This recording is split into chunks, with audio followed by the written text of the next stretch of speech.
এবার বুঝতে পারছো? খুব সোজা নিয়ম, এটা কিন্তু কেউ করায় না। অঙ্কটা করলে 100% এই অধ্যায়টা শেষ হয়ে যায়। একটা অধ্যায়ে এমন একটা অঙ্ক দিব যেটা করলে অধ্যায়টা কভারেজ হবে এরকম। বিসমিল্লাহির রহমানির রহিম।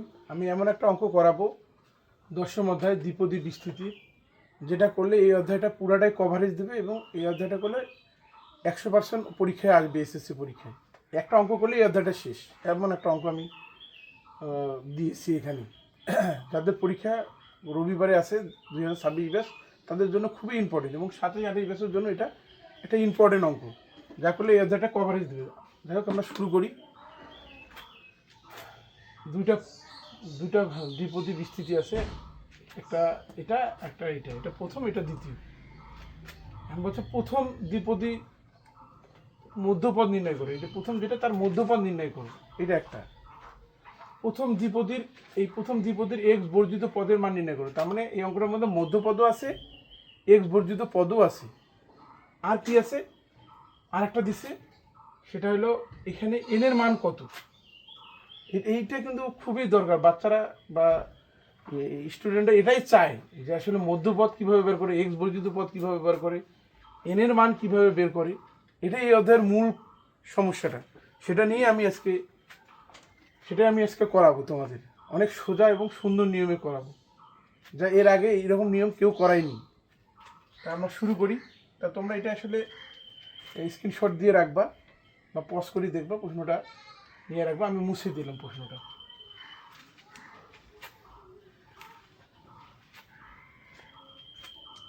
হচ্ছে প্রথম দ্বিপদ 1 নম্বর হচ্ছে প্রথম দ্বিপদীর মধ্যপদ নির্ণয় করো। তা 1 নম্বর বলতে ক নম্বর, যেটাকে বলে ক নম্বর, প্রথম দ্বিপদীর মধ্যপদ নির্ণয় করো। তা প্রথম দ্বিপদীর মধ্যপদ মানে এটা দেখবো জোর না বেজোর। এখানে আছে 10, জোর হইলে মধ্যপদ হয় একটি, আর বেজোর হইলে মধ্যপদ হয় দুইটি। সাধারণত কোনো পরীক্ষা, এসএসসি পরীক্ষায় বেজোর দিয়ে আসে না এই পর্যন্ত। সাধারণত এটা ইন্টারমিডিয়েটে বেজোর দিয়ে আসে, তখন মধ্যপদ দুইটি, সাধারণত জোর দিয়েই আসবে। এখনও বেজোর কখনোই আসে না এই পরীক্ষায়। তাহলে জোর আছে 10, তাহলে জোর হলে মধ্যপদ হবে একটি। সেই মধ্যপদটা কত সেটা আমরা নির্ণয় করবো। মধ্যপদের সূত্র হলো, যদি জোর হয় তাহলে সূত্র হলো n/2 + 1। এন এর মান কত, 10 হলো n, 10/2 + 1 মানে কত, 5 + 1 6তম পদ। তার মানে এটা হলো মধ্যপদ, হলো 6তম পদটা। এখন আমরা এই 6তম পদ আমরা এইটা বিস্তৃতি করেও, বিস্তৃতি সূত্র দিয়েও করতে পারি। এত বড় হয়ে যাবে 6তম পদ বের করে। তার আমরা শর্টকাট যে সূত্র তম পদের, সেই সূত্র দিয়ে করব। তাহলে আমরা সেই সূত্র দিয়ে করি। 2x² - 1/2x³ 10। আমরা জানি প্রথমটাকে এ বলে, পরেরটা মাইনাস সহ এটাকে বলে এক্স, এটা এন। বইয়ে এ বি দিয়ে আছে, তবে ইন্টারমিডিয়েট বা মূল সূত্রটা আসলে এমনই, A + x whole to the power n। প্রথমটা এ, তারপরটা এক্স, তারপরে এন, এটা বলাটাই সবচেয়ে ভালো। তাহলে আমরা এটা দিয়ে শর্টকাট সূত্র করি। কি সূত্র, যেহেতু বলছে আমরা পেয়ে গেছি 6তম পদ, তাহলে 6তম পদ মানে nতম পদের সূত্রটা কি, nতম মানে r+1তম পদ, যেটাকে বলে r+1তম পদ। তাই r+1তম পদের সূত্র আমরা কি জানি, NCR (a⁻n - r x⁻r). এই হলো যে কোনো তম পদ বের করা। যেহেতু ষষ্ঠ পদ, তাই আমরা এই সূত্র বের করবো। তাহলে আমাদের কত, 6তম পদ মানে কি, 5 + 1তম পদ। 6তম মানে 6 ডাইরেক্ট আসবে না, 5 + 1, আর 1 আছে যোগ, এই জন্য 5 + 1। এখানে আর এর মান হলো 5, এর মান কত, এক্স এর মান কত, এন এর মান কত আমরা জানি। তাহলে এন কত, 10, সি আর এর মান কত, 5, এর মান কত, 2x²,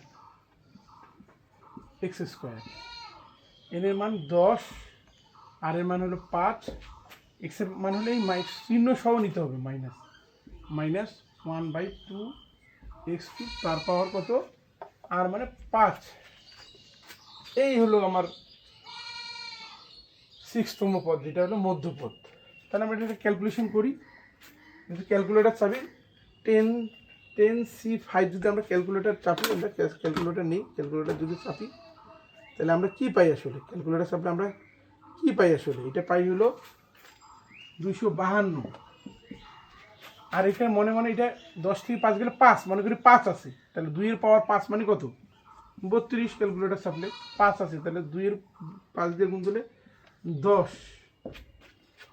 যদি মাইনাসের পাওয়ার বেজোড় হয় তাহলে মাইনাসই হয়, মাইনাসের পাওয়ার যদি বেজোড় হয় মাইনাস হয়, আর মাইনাসের পাওয়ার যদি জোর হয় তাহলে প্লাস হয়। তাহলে এখানে মাইনাসের পাওয়ার হলো বেজোড়, তাহলে মাইনাসই হবে, -1।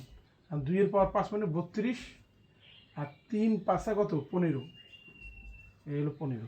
তাহলে আমাদের এটা কাটা দেয়, থাকে কি এই মাইনাস দিয়ে গুণ হয়, -252 ভাগ এই যে এখানে আছে 10, এখানে আছে 15। তাহলে আমরা ইচ্ছে করে কাটাকাটি করতে পারি বা মনে মনেও করতে পারি, কাটাকাটিও করতে পারি, করলে 5 থাকে, কারণ 10 আর 15 কাটাকাটি করলে 5 থাকে, তাহলে এক্সের পাওয়ার 5। এটা আমাদের প্রথমটা হয়ে গেল। আমাদের মধ্যপদ আমাদের এত কত? -252/x⁵। আমরা ক নম্বর পেয়ে গেছি। তাহলে আমরা এখন খ নম্বরে যাই। তোমরা বুঝছো তো, অনেক সোজা নিয়মে কিন্তু করছি। তাহলে আমরা খ নম্বরে যাই।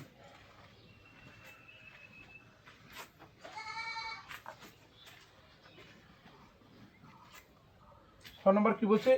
এই যে প্রথম, এটা কিন্তু প্রথম, এটা কিন্তু দ্বিতীয়। বলছে প্রথম যে দ্বিপদী আছে তার এক্স বর্জিত পদ কত? তো এটাও কিন্তু আমরা এক্স বর্জিত পদ তমপদের সূত্র দিয়েও করা যাবে, তবে তমপদের সূত্র দিয়ে করলে অনেক কঠিন হয়, আর এর মান বের করতে অনেক কষ্ট হয়। তাই আমার মতো এটা না করাই ভালো, বিস্তৃতির সূত্র দিয়ে করাটাই ভালো। কোথায় আছে আমরা দেখলেই বুঝতে পারবো। এই জন্য এক্স বর্জিত পদ যখন চাবে তখন এটাকে বিস্তৃতির যে সূত্রটা আছে বড়, সেই সূত্রটা ফেলে করাটাই ভালো। তাহলে আমরা সেটাই করি। তা বিস্তৃতির সূত্র কি আমরা জানি, a plus X whole to the power n। তাহলে সূত্র কি? a to the power n plus nc1 a to the power n minus 1 x to the power 1 nc2 a to the power n minus 2 x to the power 2 dot dot dot, এরকম চলতে থাকবে। তা আমরা তখন বলছিলাম না কি, এটা প্রথমটা কি? এটা হলো a, এটা হলো x, আর এটা হলো n, এই তো। তাহলে আমরা সেটাই আমরা করবো। তা কি কোনটা বের করবো আমরা? 2x² minus 1/2x³ 10। এটা আমরা বিস্তৃতির সূত্র ফেলাবো। বিস্তৃতির সূত্র ফেলাই। প্রথমে আমাদের কি আছে? a আছে, a কত? এটা তাহলে a কত? 2x², তার পাওয়ার হলো n কত? 10 প্লাস n হলো 10c1, a কত? 2x² n মাইনাস 1 মানে 10 মাইনাস 1 ইন্টু এক্স এর মান কত? -1/2x³, তারপর এটা হলো এক্স এর মান, তারপর 1। আমরা আর ওখানে দেখবো না, আমরা শুধু এই 2 নং যে পদটা আছে এইটা দেখিয়ে যাবো। পরের গুলো আরগুলো দেখতে হবে না। কীরকম? খালি একের জায়গায় খালি 2 লিখলেই হয়ে যাবে। 10 2 3 এভাবে লিখলে হবে। 10c2 2x² 10c3 minus 1/2x³ 2, এটা আসলে 2 মানে একের জায়গায় করিয়ে 2 দিলেই হয়ে যাবে, প্লাস 10c, এবার 10c3 কত? আমাদের 3, ঠিক আছে? আমরা করতে থাকি। প্লাস 10c3, এবার আমরা কি 4, 10c4 মানে 3 জায়গায় চেঞ্জ হবে, এই জায়গাটাও 4। এখন আমরা ক্যালকুলেশন করে দেখবো আসলে এক বর্জিত পদ হয়েছে কি না। যাইতেই থাকলে তো ওরা হবে না, আমাদের দেখতে হবে। দেখি, আমরা মনে করি এটাই দেখি। 10 থেকে 4 গেলে 6, তাহলে 6 2 12। এখানে দেখো 3 4 12, তাহলে এই 12 আর এই 12 কিন্তু কেটে যায়, কাটলে কিন্তু এক্স থাকে না। এক্স বর্জিত মানে এক্স থাকা যাবে না ওখানে, এক্স যেখানে নাই সেটাই এক্স বর্জিত পদ। তাহলে আমরা কিন্তু পেয়ে গেছি। কীভাবে পাইলাম? 3 4 12 আর 6 2 12, এভাবে আমরা কিন্তু পেয়ে গেছি। তাহলে আমরা এটাই আমরা কাটাকাটি করলে আমরা পেয়ে যাব। তাহলে আমরা করি।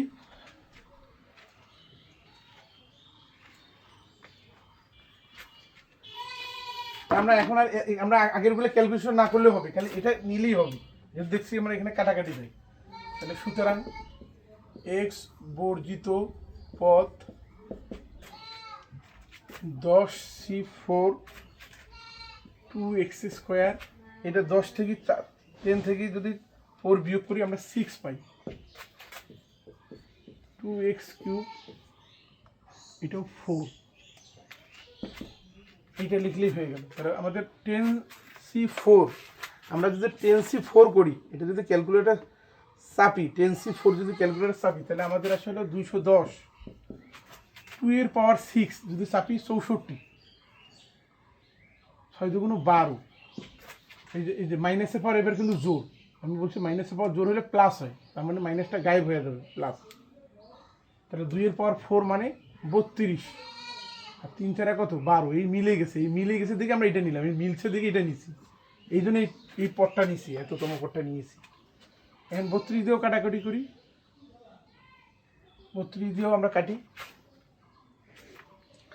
আসলে এটা 32 হয় না, সরি, এটা আসলে 2 এর পাওয়ার 4 মানে 16 হয়, 3 4 কত 12, তাহলে 16 দিয়ে আমরা কাটাকাটি করি, 4 16 64। তাহলে আমাদের হলো কি 210-এর সাথে যদি 4 গুণ দিই যা হবে তাই উত্তর। 210-এর সাথে 4 গুণ করলে 440 হয়, এটাই অ্যান্সার। এটার সময় এই নিয়মে বিস্তৃত নিয়ম করলেই ভালো হয়, এই খুব সহজ, আর নাহলে অন্য নিয়ম কিন্তু কঠিন হয়ে যায় চমপদের দিয়ে করলে। তাহলে আমরা এক্স বর্জিত পদটাও পেয়ে গেলাম। এরপর আমরা কি করব, এন এর মান নির্ণয় করব। এটা কিন্তু খুবই ইম্পর্টেন্ট, এন এর মান নির্ণয় করা, এবং খুব কঠিন, মানে বইয়ে যে নোটে যে নিয়মটা আছে, নোটে যে যেভাবে করছে খুব কঠিন নিয়মে করছে, আমি কিন্তু একটা সহজ নিয়মে করাবো, কীরকম গ নাম্বার, কি গ নাম্বার ছিল, a plus bx whole to the power n, বলছে n এর মান কত, তাহলে a ইকুয়াল টু কত 2 দেওয়া আছে, b ইকুয়াল টু কত দেওয়া আছে 1 দেওয়া আছে, বলছে n এর মান কত, তাহলে আমরা মান বসাই, এখানে মান বসাই 2, এর মান, b এর মান কত 1x whole to the power n, তার মানে 2 plus x whole to the power n, তার মানে আমাদের যে সূত্র আছে x এ আছে, n এ আছে, জাস্ট এর মান কত 2। প্রশ্নটা বলছে পঞ্চম পদের সহগ ও ষষ্ঠ পদের সহগ সমান হলে n এর মান কত। আমরা এর আগে যে বিস্তৃতির সূত্র দিয়ে প্রথমে করাইলাম সেটা দিয়ে আমরা করব না, এর আগে যে খ নম্বরে করলাম আমরা এর পদ এনতম পদের যে সূত্র আছে সেটা দিয়ে করবো না, আর প্লাস 1তম পদ, কি আর প্লাস 1তম পদের সূত্র সেটা দিয়ে আমরা করবো, আর প্লাস 1তম পদ সূত্র কি, NCR a to the power n minus r x to the power কি r, আমার কাছে 5তম পদ, 5তম পদ মানে কত 4 প্লাস 1তম পদ, মানে এটা হলো 5, আমরা 5 পুরোটাই কাজে লাগাবো না, r প্লাস 1 মানে 4 প্লাস 1, তার মানে এখানে r এর মান হলো 4, তাহলে এখানে n এর মান কত, n এই সে r এর মান কত 4, এর মান কত 2, n এর মান এখানে n এই, r এর মান কত 4, x এর মান আবার x এই, r এর মান হলো 4। বাংলা কথা এখানে x আর n যা আছে তাই থাকবে, x আর n যা আছে তাই থাকবে, শুধু চেঞ্জ হবে কি a R r, a R r, a এর জায়গায় হবে 2, r এর জায়গায় হবে 4, এই r এর জায়গায় হবে 4, r এর জায়গায় হবে a আর r চেঞ্জ হবে, এই তো এরকম করে আমরা পঞ্চম পদ গেলে এরপর আমরা ষষ্ঠ পদ বের করবো। ষষ্ঠ পদ মানে কি 5 প্লাস 1তম পদ, মানে এখানে r এর মান কিন্তু 5, বসাই একই, জাস্ট 4 এর জায়গায় 5, NC 5 to the power n minus 5 x to the power 5, মানে 4 এর জায়গায় 5 আছে।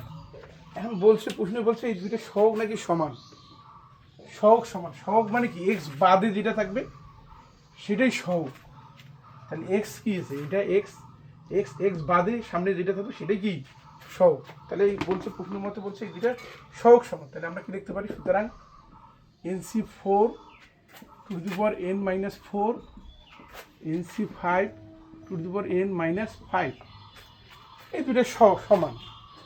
আমি বলছি n এর মান কত, তা আমরা নিয়ে যাই,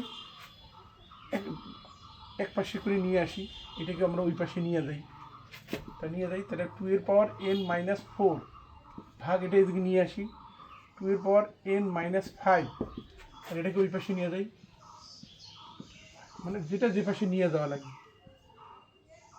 সিগুলোকে এক পাশে নিছি আর 2 এর পাওয়ার যেটা সেটাকে এক পাশে নিছি, নিলাম। এই জায়গাটাই হলো সমস্যাটা এই অঙ্কটার মধ্যে, যেটা আসলে কেউ কখনো করায় না। নোটে অনেক বড় করে দেওয়া আছে, আর অনেক অনেক বড় বড় ইউটিউবার যারা ভালো ভালো ক্লাস নেয়, অনেক ক্লাস নেয়, তারাও এই নিয়মটা পারে না আসলে। 26 ঘন্টা ক্লাস নিচ্ছে কিন্তু এই নিয়ম জানে না আসলে। তাহলে আমরা কি এই নিয়ম শেখাবো আসলে? এখানে অনেক বড় করে আমরা এখানে ছোট করব, কি সূত্র এখানে সেটা দেব। সূত্রটা এমন, যেটা ছোট মানে যেটা ছোট হবে, এটা যেটা ছোট ছোট যদি নিচে থাকে তাহলে উপরে যাবে n-r, নিচে হবে r। এটা হলো ছোট আর, এটা হবে বড় আর, এই হলো সূত্র। এটা হলো এই দেখো খেয়াল করি, দেখো n কিন্তু সমান, এই আরটা সমস্যা। এটা হলো ওরটা হলো ছোট আর 5টা হলো কি বড়। তো সমস্যা হলো যদি ছোট যদি নিচে থাকে, নিচে আছে, তাহলে এটা উপরে যাবে n- ছোট আর নিচে হবে এই বড় আরটা শুধু নিচে হবে। আর এটা যদি উল্টি হইতো তাহলে এটা উল্টাই হইতো। তাহলে আমরা একটু বসাই, এই জায়গাটাই হলো আমার ম্যাজিক এই অঙ্কটা, এই জন্য আমি এই অঙ্কটা দিয়েছি। এবং এটা আসলে অনেকেই এই জায়গাটা পাবে না, 90%ই এখানে পাবে না। তাহলে এটা আমরা বিয়োগ করি, তাহলে n-4 মাইনাস পাওয়ার পরে বিয়োগ হয় মাইনাস n মাইনাসে মাইনাসে প্লাস। তা প্লাস থাকলে মাইনাস, মাইনাস থাকলে কি প্লাস। আগের মতো ছোটোবেলার মতো না যে মাইনাসে মাইনাসে প্লাস, প্লাসে মাইনাস মাইনাস, ওগুলো ভুলি দাও। প্লাস থাকলে মাইনাস, মাইনাস থেকে প্লাস, এটা হলো সহজ নিয়ম। তাহলে এটা কাটা যায়। এখানে আমরা যে সূত্রটা করবো, যেটা ছোটো কোনটা সেটা আগে দেখবো, ছোটো কিন্তু এটা, তাহলে এটা থেকে এটা বিয়োগ হবে n-4, এটা নিচে থাকলে উপরে যাবে n-4 ভাগ এটা বড়টা শুধু এই আটটা নিব, আর যেটা নিচে থাকে সেটাকে আর সেটা নেব। এই জায়গাটা দেখো ভালো করে বুঝছো কিনা, এই জায়গাটা আমি আবার বুঝিয়ে দিই। এই n সমান থাকবে, আর এটা এক কম বেশি হবে, এটা 4 এটা 5, এক কম বেশি হয়েছে। মানে যেটা ছোট হবে সেটা সেটা আমরা বিয়োগ করবো n-4, এটা বিয়োগ করি উপরে লিখবো, এই যে উপরে লিখছি n-4 উপরে লিখছি। আর নিচে লিখবো কি, এই যে বড় আছে 5, এটা বিয়োগ করবো না, শুধু এই 5টা বড়টা সেটা আমরা নিচে লিখবো। এবার বুঝতে পারছো, খুব সোজা নিয়ম, এটা কিন্তু কেউ করায় না। তাহলে 2 এর পাওয়ার 5 থেকে 4 গেলে কত হয় 1, তাহলে n-4 ভাগ 5। এখন বজ্র গুণন করি, তাহলে বজ্র গুণ করলে বা আর গুণ করলে n-4 5 দুগুণ কত 10, n = 10 + 4 মানে 14। আশা রাখি এই অঙ্কটা করলে সকল বোর্ডেই এই একটা অঙ্ক করলেই এই অধ্যায়টা কভারেজ হবে, এবং এখান থেকে একটা একসেট প্রশ্ন আসবে। এই অঙ্কটা করলে 100% এই অধ্যায়টা শেষ হয়ে যায়। আমার এই চ্যানেলটা যদি ভালো লাগে লাইক, শেয়ার, সাবস্ক্রাইব করবা। এরকম অঙ্ক পেতে আমার চ্যানেলটাকে সবসময় সাবস্ক্রাইব করবা, এবং আমি পরপর অঙ্ক দিতেই থাকবো। যেহেতু সামনে হায়ার ম্যাথ পরীক্ষায়, আমি কালকে তার পরের দিন প্রতিদিনই আমি অঙ্ক দিব, এবং একটা অধ্যায় এমন একটা অঙ্ক দিব যেটা করলে অধ্যায়টা কভারেজ হবে এরকম। তাই সকল ভালো থাকবেন। আসসালামু আলাইকুম।